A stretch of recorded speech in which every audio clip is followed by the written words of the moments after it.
consistently were like, okay, this isn't our expertise, next slide.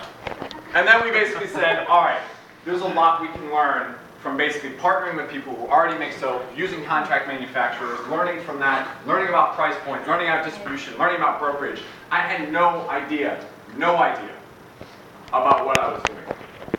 If you want to be an entrepreneur, go be an entrepreneur. Yao yesterday talked about team. I basically get up in the clouds every so often. Like, I think about vision, I think about brand. This guy, we call him the cost collar. All he thinks about is numbers. I could show you the Excel sheet, but I wouldn't even know how to explain it. Dan basically does operations. That's all he does. Jen is an amazing designer.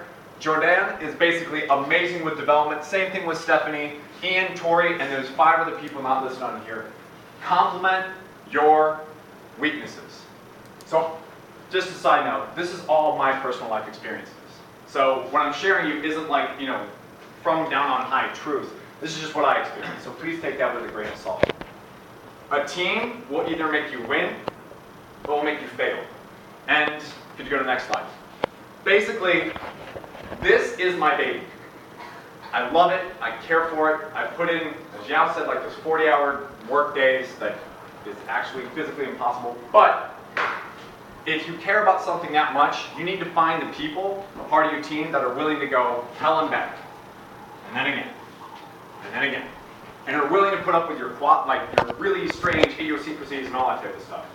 For those of you who are interested in our aid model, we do this. We do domestic giving, we do international giving, we do aid on basically 4 of the 7 continents.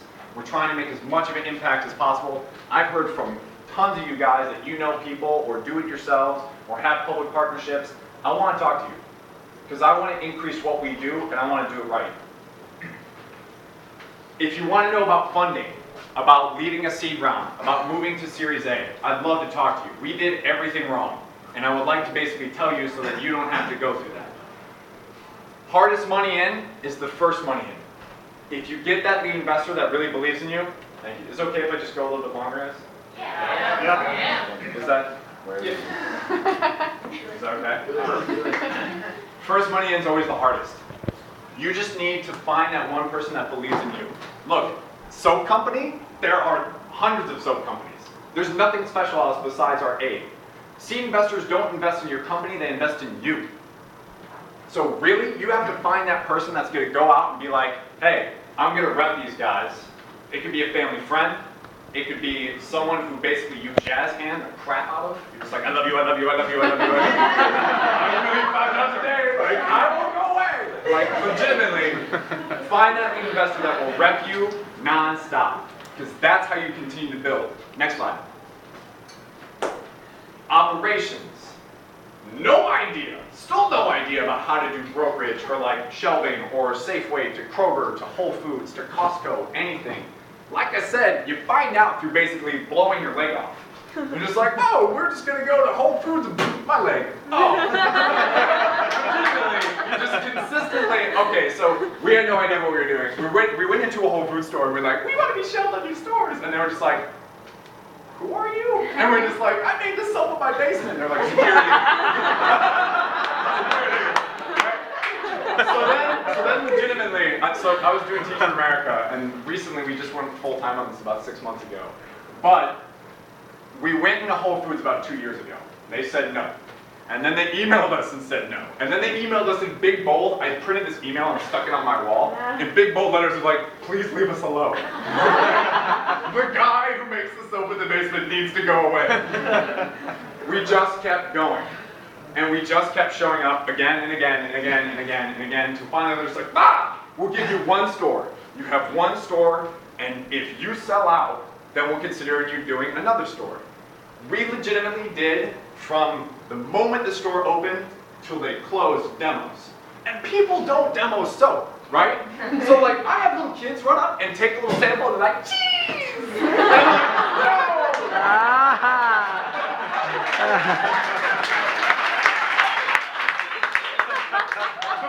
And I'm like, I had this one mom come up to me and she was just like, no, he said a bad word. Fucking bastard. I was just like, and then he's like, right, eat that soap. And I was like, what? And legitimately, little kid comes back and goes, this is delicious. And I'm like, This is just a whole bunch of like, no. Your family is doomed. So that's obviously not what I said to them because they bought like a bar and I was like, thank you. Oh my God. So operations and doing this. So any type of vertical you're working in, a lot of you guys are talking about tech. Ask people. Just call them up, LinkedIn, email them, stalk them. People love to hear themselves talk. They love it. So ask questions and don't stop. And Yao was talking about this yesterday, as well as Steve. There's really innovative ways of picking people's brains. So just write them a handwritten thank you note. No one writes handwritten thank you notes. Legitimately, I had some really important people that are so out of my league call me up and they're just like, let's talk, let's get coffee. You send me a handwritten thank you note. Like, no one does that. And I'm like, okay. And just started sending them everywhere. They work like the lottery ticket. Next. I've done 3 startups. This one, we went through $200,000. Boop. Gone. Gone. Damn. You walk up to your investors, you're like, so you know that money you gave me? Like, yeah. It's gone. No, it's gone, really, it's gone. And it sucks. It really sucks. But you learn from it. And then you grow, and then you course correct. This was awesome. I loved Talk Chalk, and it was the wrong team. We got an awesome developer who had 5 kids and could only do it during the weekends. If you're doing a tech company, you can't run a bakery without a baker. You can't be like, I have this really awesome muffin, it's gonna blow your mind. I don't have it. You can take a sample about a sheet that tells you about the muffin, but I can't make you the muffin until next year. I swear to God, it's awesome. They won't care.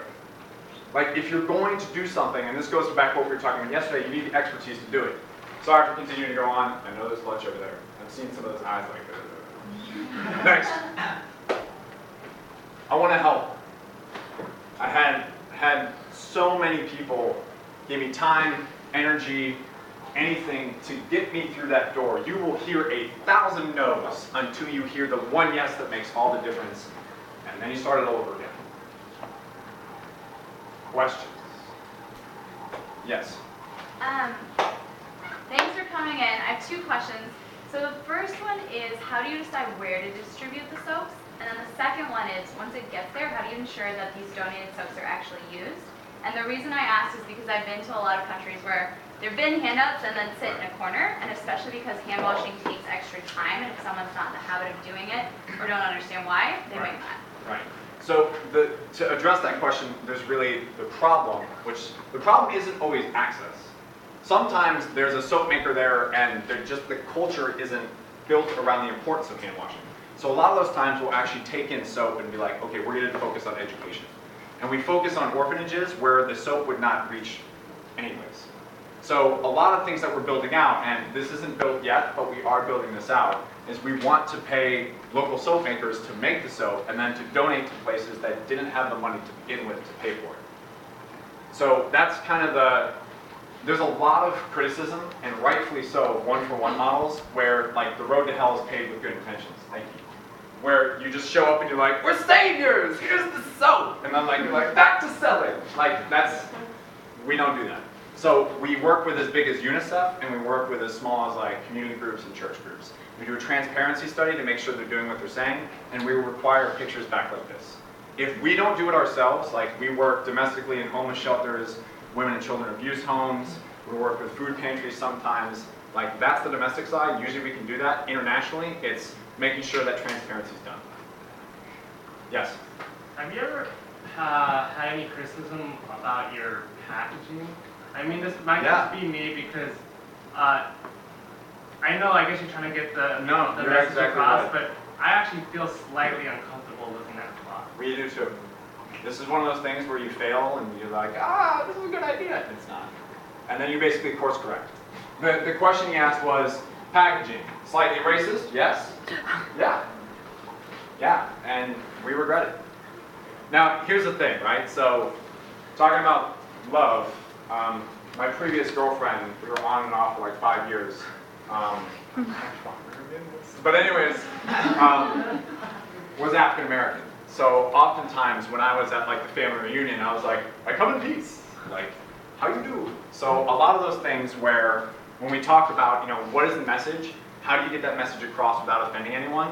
You drive that really fine line between you don't want to offer that like exoticism of like, we're going to Africa. Like no. But yet you still have to convey the message of like, we are doing good. So the hard part of that is like, how do you convey a message without using pictures?